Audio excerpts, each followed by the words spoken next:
శివరాత్రి తెల్లవారి దేవుడికైతే నైవేద్యంగా స్వీట్ చేసి పెట్టాను. హారతి ఇప్పుడు అయిపోయింది. ఇంకా అఖిల్ని స్కూల్ డ్రాప్ చేసి వస్తాను. నిన్న పెట్టినటువంటి అఖండ దీపం.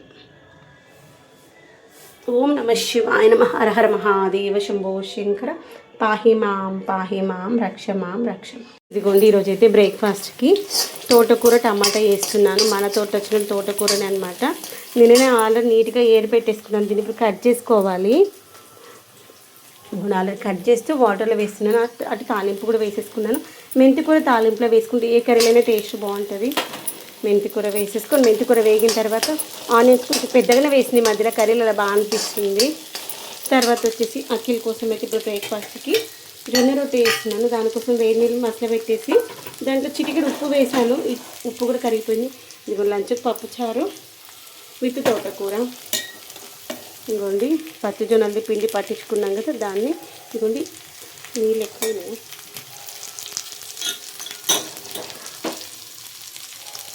నీళ్ళు కొంచెం ఎక్కువైనట్టున్నాయి. మనకి ఇంత కొంచెం వాటర్కి 3 రొట్టెలు హ్యాపీగా అవుతాయి.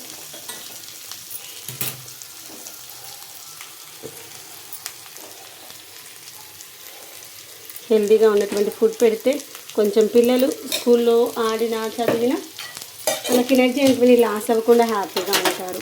దోశలు ఇడ్లీల కంటే ఇడ్లీలు దోశలు కూడా మనం బియ్యం పిండివి కాకుండా, ఇడ్లీలు కూడా బయట తీసుకొచ్చిన రవ్వ కాకుండా స్టవ్ ఆన్ చేసి మంచిగా కలిపేస్తాము. చాలా అక్కడికి 2 రొట్టెలు అయితే హ్యాపీగా ఫుల్ ప్లేచర్గా చూపిస్తాను. చూడండి పిండి చాలా అక్కడికి 2 చపాతీలు అవుతాయి.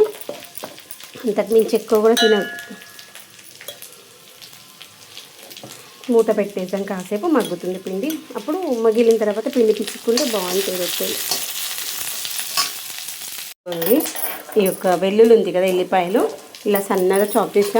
తినని వాళ్ళు ఉంటే ఇంకా కొంచెం సన్నగా చాప్ చేయండి.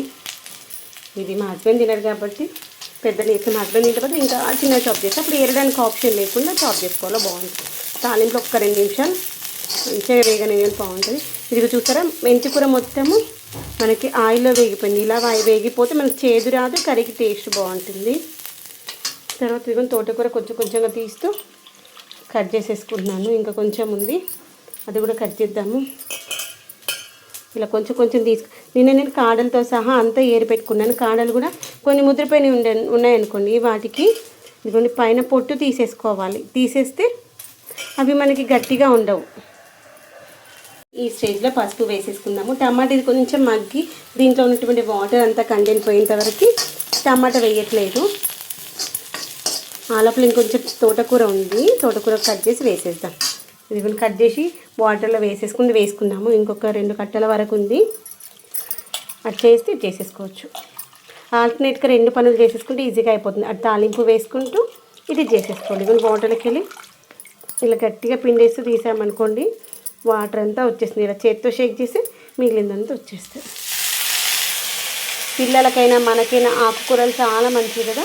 వారంలో ఒక్క రోజైనా మన ఫుడ్లో ఉండేలాగా చూసుకోవాలి. ఆకుకూరను కూడా రెగ్యులర్గా ఒకటే ప్రాసెస్లో చేసే తినాలనిపించదు కదా. ఒకసారి పప్పు వేసి, ఒకరోజు టమాటా వేసి, ఒకరోజు ఫ్రై చేసి, లేదంటే పరోటాల రూపంలో చేయడం కానీ అట్లా చేస్తూ పెడుతుంటే బాగుంటుంది. లేదు అంటే తోటకూరతో లివర్ కర్రీ కానీ అలా కూడా చేసుకోవచ్చు.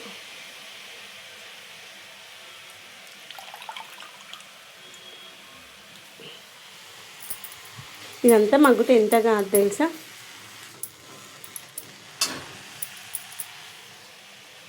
మనకి చూడడానికి చాలా ఎక్కువ అనిపిస్తుంది. కానీ అక్కడ కాడలు పైకి లేస్తున్నాయి కదా, వాటిని కూడా టీ జాలితో వడగట్టేసి తీసేసుకుందాము.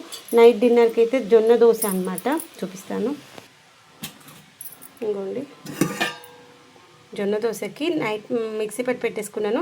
మళ్ళీ నైట్ వరకు మంచిగా పులుస్తుంది, అంత ఈజీగా పులవట్లేదు. అందుకని ఆ యొక్క జొన్న దోశ ఓన్లీ నైట్ ప్రాసెస్లోనే పెట్టుకుంటున్నాను. తోటకూర ఈ విధంగా మంచిగా వేగిపోవాలి. ఇంకొచ్చి ఇక్కడ మనకి వాటర్ కంటెంట్ అసలు ఏమీ లేదు. ఇలా మనకు ఇనుప కడాయిలో చేసుకుంటే చాలా బాగుంటాయి తెలుసా రెసిపీస్. మంచిగా వేగిపోతుంది. ఇలా వేగిపోయిన తర్వాత ఆ తోటకూర మన తోటలోదే ఇవ్వండి, ఒక 3-4 టమాటాలు మన తోటలో వచ్చినటువంటివి బుజ్జి చిట్టి టమాటాలు, కానీ పుల్లగా కమ్మగా బాగుంటాయి తెలుసా. ఈ టమాటా కూడా వేసేసి మనము కొంచెం సేపు మగ్గనిస్తాము. ఈ మగ్గిన తర్వాత కొంచెం టమాటా మెత్తపడుతుంది అనే టైంలో కారం వేసేసుకుందాం. లేదు ఇప్పుడు వేసినా ఏం కాలేదు. ఇప్పుడు వేసేసి పెట్టేసి అక్కడికి టైం అయితే ఉంది. రొట్టె కూడా చేసేస్తే జొన్న రొట్టె కొంచెం స్పైసీగా ఉంటేనే బాగుంటుంది కర్రీ. వేసేసి కొంచెం సాల్ట్ పడుతుంది.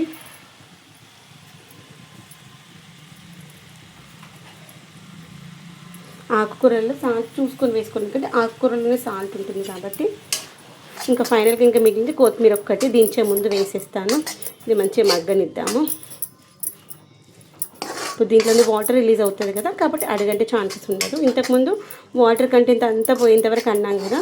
ఇప్పుడు టమాటాలోని వాటర్ రిలీజ్ అయిపోయి టమాటా తోటకూర రెండు కూడా మంచిగా ఉడికిపోతాయి. మూత పెట్టేసుకొని సిమ్లో పెట్టేసుకొని మగ్గనిద్దాం. ఫైనల్గా మనము ఉప్పు కారము తర్వాత టమాటా అంతా వేసాం కదా, సరే ఒక 2 నిమిషాల నుంచి చాలు. టమాటా మంచిగా ఉడికిపోతుంది. మనం బయట దొరికేటువంటి టమాటాల కంటే మన తోటలో వచ్చిన టమాటాలు అయితే ఈజీగా ఉడికిపోతాయి. మనం చూడండి ఇలా అనగానే ఇలా ఉడికిపోతుంది.